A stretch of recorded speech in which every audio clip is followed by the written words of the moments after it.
nous voilà de retour dans Rhino pour un deuxième tuto en partie destiné à Jean-Luc qui m'a fait un petit mail en me disant qu'il avait un peu de mal aussi pour dessiner les fenêtres, faire les trous en fait dans des solides existants. Donc voilà ce qu'on va voir aujourd'hui. Donc je vais rouvrir le fichier que j'avais utilisé l'autre jour avec vous. Voilà. Nous voilà ici. Bah, on a une fenêtre actuellement. Je sais pas, imaginons que je veuille en mettre une là, tiens. Voilà, sur ce mur-là. Comme toujours, moi je suis pas très précis. Vous êtes précis, vous avez des mesures et tout. Moi c'est un peu à la one again. Donc la première chose que vous pourriez tenter de faire, c'est de prendre l'outil rectangle. C'est peut-être ce que vous avez essayé de faire et de dessiner un rectangle. Sauf que là, vous voyez, vous êtes dans le plan de la perspective et vous n'avez aucune chance de faire un rectangle qui soit pile sur ce mur-là. Donc il va falloir aller chercher dans vos différentes vues.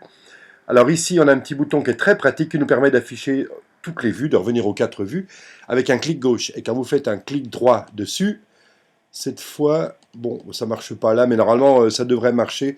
C'est-à-dire, je l'ai ici aussi. Ah ouais, d'accord, il y a un bug. Bon, il y a un bug avec la version Mac, je ne sais pas pourquoi. Ouais, bon, passons. Normalement, quand vous faites un clic droit ici ou ici, vous devez voir... ça doit être maximisé dans chaque vue, donc c'est super pratique. Mais bon, là, ça marche pas. Enfin, j'ai un bug ici, bon, peu importe. Alors, j'essaye de repérer, pour pas faire de bêtises, voilà. Dans ma vue right, ici, voilà. Ici, je vais pouvoir faire un rectangle. Bon, ça va pas être très précis. Vous, je sais que ça sera beaucoup mieux.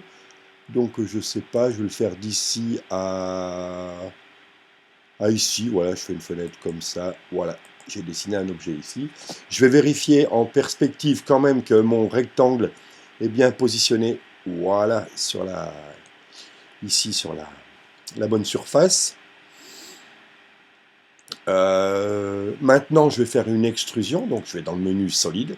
Extrude planar curve straight.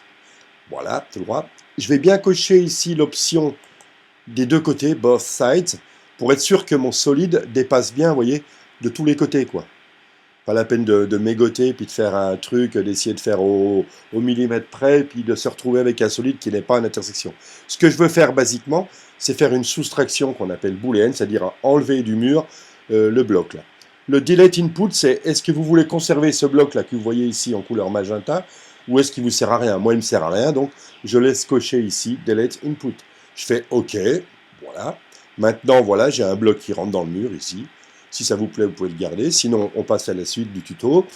Je vais donc soustraire du mur. Alors, je vais dans solide, puisque c'est des opérations sur des solides. Et ici, dans la section des booléens, ici tout en bas, différence. Donc, je veux retrancher à ce mur-là. Vous voyez, ici, select surface or polysurface to subtract from.